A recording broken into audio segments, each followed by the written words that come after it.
A project survived screening in Chapter 3. That doesn't mean it's viable, it means it's worth the cost of finding out properly. This lesson is about appraisal, the detailed feasibility work that answers whether a project actually stands up technically, economically, and financially.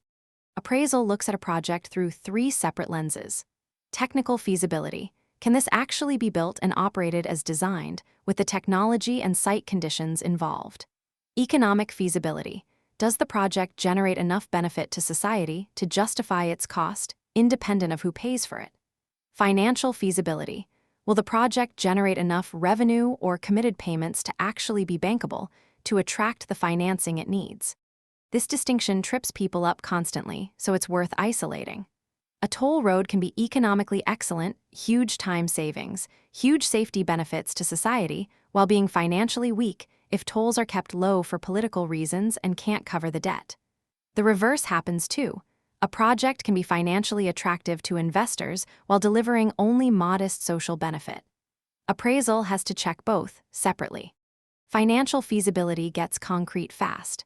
It looks at the actual revenue or payment stream the project will generate, user fees, government availability payments, or both.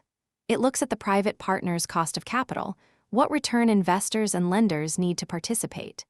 And it checks debt service coverage, whether the cash generated is comfortably enough to cover loan repayments, not just barely enough. Here's the point worth holding on to.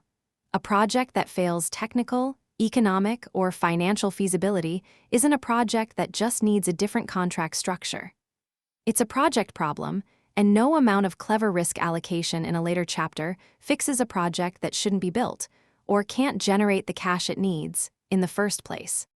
Once a project clears all 3 feasibility tests, appraisal isn't finished, there's still one more comparison to make. Being feasible tells you the project can work.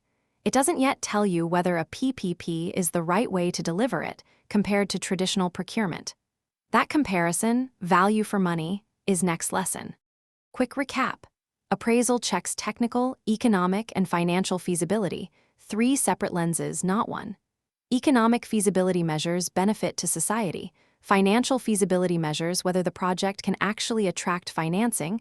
They are not the same thing. And a project that fails feasibility has a project problem, not a contract structuring problem. Next lesson, value for money and the Public Sector Comparator. That's Chapter 4, Lesson 1. Subscribe to follow the rest of the course.